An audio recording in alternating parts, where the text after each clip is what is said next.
कारित हुई थी, जिसमें कुल 8 बदमाश शामिल थे। इनके नाम हैं मोनू कुमार, रोहित खरवार, पीपी कुमार खरवार, नवल कुमार उर्फ नवला खरवार, मुर्गी पांच खरवार, बुंदेला उर्फ सारंगी खरवार, आकाश खरवार, डेढ़ गांव उर्फ बगना खरवार। इन 8 बदमाशों के अलावा 3 स्थानीय लोग इन्हें शरण देने के लिए अबैटमेंट में और साजिश रचने में 120 में ये प्रकाश में आए हैं, जिसमें भीम कुमार गौतम, संगीता देवी उर्फ संगीता गौतम उर्फ संगीता खरवार और नेहा देवी जो इनकी बेटी है, ये शामिल है। ये गैंग कैसे पनपा, इसके बारे में भी स्टडी किया गया है। जो गिरफ्तार बदमाश है मोनू कुमार, ये पुराना फाफामऊ इलाके का निवासी है और इसका पिता भीम कुमार ये ऑटो रिक्शा चलाते हैं। इनकी मां संगीता खरवार, इनकी दूसरी शादी है भीम कुमार से हुई है। उससे पहले इनका रानीगंज में अफेयर था। इनका कहना है कि रानीगंज में इनको लाकर, ये महेंद्र पटेल है, उन्होंने लाकर रखा था और वहां से इनको एक पुत्री हुई नेहा, और बाद में इनका एक और पुत्र जो पैदा हुआ वो भी इस मामले में अभी इसको वांछित किया गया है। इनका पालन पोषण गांव चिलबिली, गांव कुदरा, जिला कैमूर, भभुआ, बिहार में हुआ है और उसके बाद ये शादी करके यहाँ भीम कुमार जो ट्रक चालक है उसके साथ में रहने लगी थी। संगीता खरवार इस बीच अपने चिलबिली वाली जो जगह है कैमूर में, वहाँ आना जाना इनका लगा रहा। इनके जो परिवार के लोग हैं वो पहले से ही आपराधिक प्रवृत्ति के हैं और संगीता के जो पूर्व पति हैं उससे एक बेटी जो नेहा हुई थी, जब नेहा बड़ी हुई तो उसने रोहित खरवार के साथ इसका अफेयर हुआ और ये उनके साथ में ही मिलकर अपराध करने लगी। 2018 में इनका प्रेम विवाह हुआ था। मोनू खरवार भी 15 साल का हो गया, जो इनका जो दूसरा बेटा था। पिता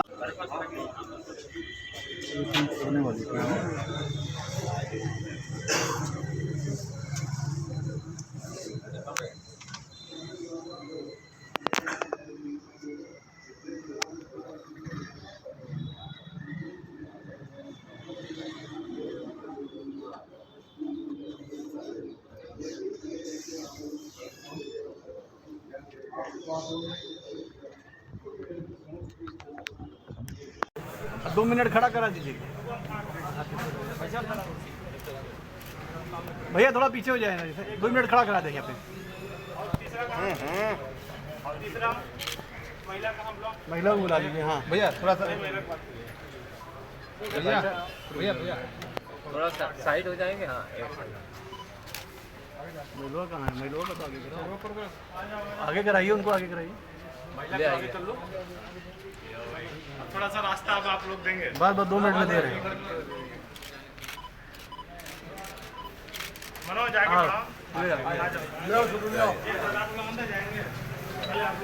रुक जाओ। सीटी भी दी जाती थी बजाने के लिए, सीटी बजाते हुए रात को रहते थे। ऐसे तरीके से रहता था।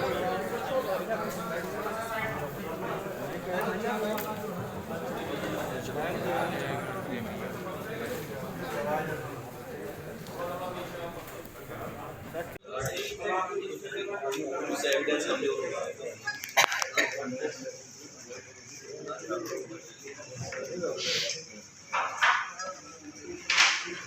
इसके अलावा क्या कार्रवाई है? इस पर गैंगस्टर की कार्रवाई की जाएगी और NSA का भी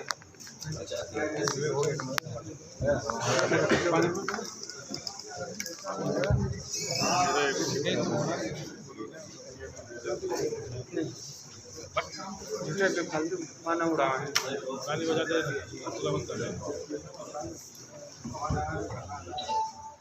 भाई का बाइट करिए। आप चला जाएंगे, अब आप लोग बाइट करिए। रान मिली है, मिली बाइट।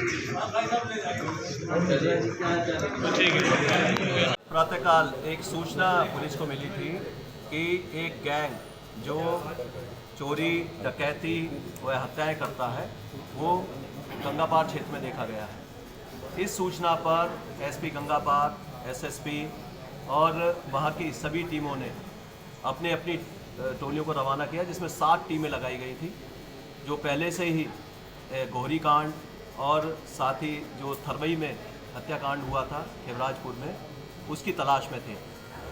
तो इन्होंने घेराबंदी की और उसमें 2 अभियुक्तों को पकड़ लिया। उसके बाद वहाँ पर देखा गया कि 3 बदमाश अंधेरे में भाग रहे हैं और उन्होंने पुलिस के ऊपर फायर कर दिया जब उनका पीछा किया गया। इसमें जो जवाबी फायरिंग हुई पुलिस की ओर से, उसमें 3 लोगों को गोली लगी है, जिन्हें SRN हॉस्पिटल भेजा गया है इलाज के लिए।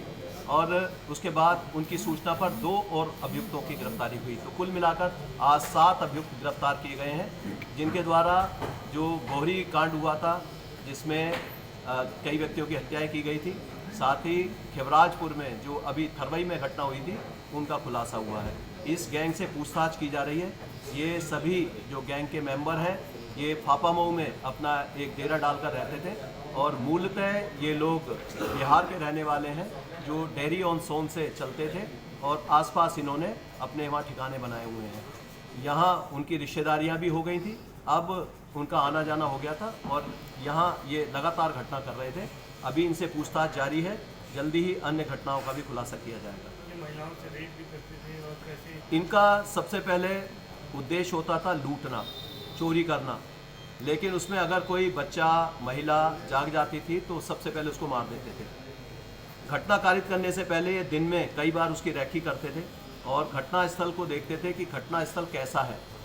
वो घटना स्थल मेन आबादी से दूर का हो, उसकी 4 दीवारी ऐसी हो जिसमें फांद कर वहाँ अंदर जाया जा सके और महिलाओं की संख्या ज़्यादा होती थी, पुरुष कम होते थे। ऐसे घरों में ये अटैक करते थे और वहाँ अटैक करने के बाद पहले सामान निकालते थे, अगर कोई जाग गया उसको मार देते थे और जो महिलाएं होती थी उसको मारने के बाद भी इनके द्वारा कई घटनाओं में जो रेप करने की बात सामने आई है। इस इलाके में कई ऐसी ये लगातार घटनाएं 95 से उस गांव के आसपास 2 घटनाएं हो चुकी थी खिवराजपुर के आसपास और अभी भी पूरे गंगापार क्षेत्र में लगभग ऐसी 12 घटनाएं हो चुकी थी जिनका खुलासा अलग अलग किया गया था। कुछ में नामजदगी हो गई थी, बाद में नामजदगी गलत पाई गई। जो घटनाओं अभी तक हुई हैं उनमें 2 घटनाओं का अभी तक इससे कनेक्शन जोड़ दिया गया है, लेकिन अन्य घटनाओं के बारे में